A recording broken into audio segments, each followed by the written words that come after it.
And that's the purpose for taking up some kind of vow of morality. There are various sets of vows in Buddhism. My abbot was very added. I mean, I've gone to Dharma talks and nobody talks about vows. Here in the West, it's not a very sexy subject. Taking on vowed morality, taking on a vow to do this, not to do that. The good behavior. That's the only thing my abbot talked about, 24/7, was your vows. Watching your vows, I believe in scriptures. Watching your vows as if they were your very eyes. I don't watch my vows that great. I'm trying. Why? Because they're causes. You want to get these realizations. You meticulously watch those vows, and they will eventually transform your mind. There are various sets of vows. One is the lay person's vows. Not that difficult. Just not killing, stealing, sexual misconduct, lying, intoxicants. The old intoxicants, and then there's a one-day vow where you take on the vows of like a monk for a day. Or you can take on the lay people's vows for a day, depending on what country you're in, what type of form of Buddhism you're practicing. Theravada, you can take monks' vows for a short period of time. Then there's monks. There's novice monks' vows, fully ordained monks' vows, which you're not supposed to tell people about. There's bodhisattva vows, which are very sexy, very sweet, just vows to be a good person and to help all the beings. But there are strange vows in that. You can talk about them openly, like not to destroy a town. My favorite is the not to destroy a town. I'm doing that one every day, no problem. I'm keeping that vow, not to destroy a town. I guess back in a long time ago when these kings took these vows, if they were going to take bodhisattva vows, they had to promise not to destroy towns. Because I guess they had that kind of power. And there's Vajrayana vows, secret vows, and those are that's secret. But those vows they can be seen as steps. You take vows of individual liberation or pratimoksha vows. The Tibetan word for vow or ethics or vowed morality is dula. It's the connotation, you dula your horse. You restrain your horse. When Buddhism first came to Tibet,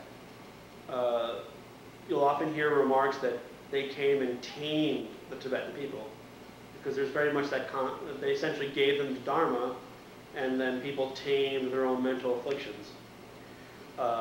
They used the vows to help tame their. When Lord Buddha in the Dhammapada described the mind, he described it as a crazy elephant that needs to be herded. It's also been commented as the monkey mind. So this pratimoksha vows deals with mainly what you do. Your sometimes speech, but it doesn't get to the heart, your intention. Bodhisattva vows have a really widespread intention, your heart. And Vajrayana vows are like guarding your mind, like thinking of your reality in a certain way, taking a vow to think a certain way. And that's Master Joje, or Lord Atisha, said, monks' vows I have no problem, they're really great. Bodhisattva vows, sometimes I'm good, sometimes I'm not. But tantric vows, I break those every day. Because these vows are for your mind. They actually are vows that I'm not going to think this way today. I don't know about you, I'm a monk, so I'm supposed to think about all girls as my mother or my sister today. You could say that one at the breakfast table, no problem. Then, go to downtown Tucson or Cherry Avenue on a weekday during, and that goes out the window. You know what I'm saying? Like, you can look at the ground, but behavior is very easy. But as soon as you see a foxy lady, that goes out the window as far as trying to control your mind that way. So first one is taming your mind. Why? So that you can have a direct perception of emptiness. Why? So you can get to nirvana and eventually Buddhahood. And this text is all about getting to that direct perception of emptiness. So the previous verse, about two phenomena like fire and firewood, depending on each other, they're trying to question, like, if things are dependent on each other, what has inherent existence? Is it that one phenomenon? Can it be that fire has an inherent existence, but that wood depends on it? That would mean that one held an essence. One was an existent and one was not an existent.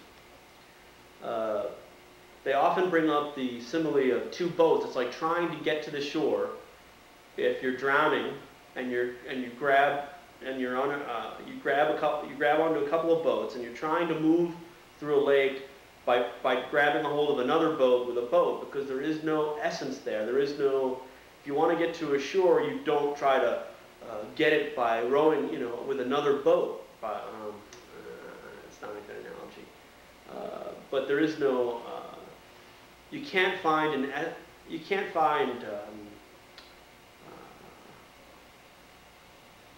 You cannot say that fire has some kind of independent essence apart from what is burning. Neither can you say that the part that's burning, the firewood or the fuel, has some kind of essence. They all are defined independence on each other. They have no inherent existence. They rely upon something else.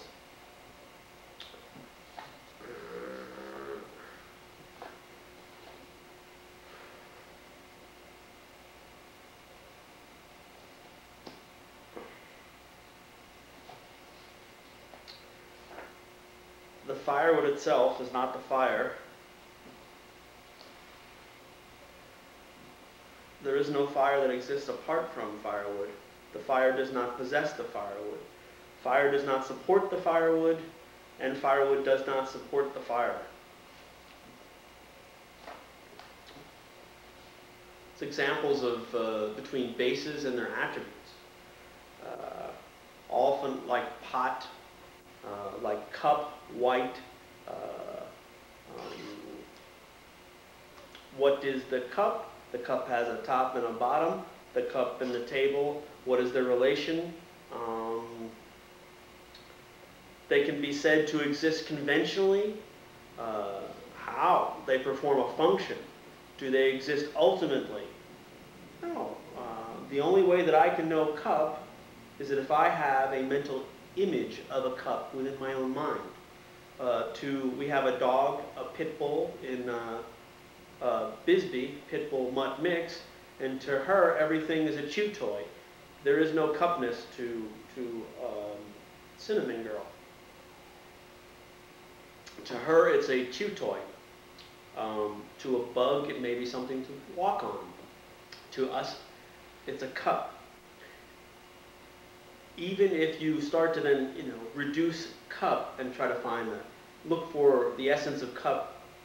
In the cup, there's a top and a bottom, and the top has a top and a bottom, and you keep on reducing it. Looking for cupness. Can you find the cup in the rim and the bottom? It's reducing the lower school's understanding of its dependent origination. Higher school's understanding of dependent origination. For me, cup will never exist for me unless I have a mental image of cup. Master Dharmakirti in the Pramana Vartika says, how do you know an Indian cow? Everybody thought he was crazy talking about an Indian cow. When he's pointing out a very vital point in Buddhist thought, how all of this stuff can work, how you can get to a heaven, how you can wind up in a hell, is that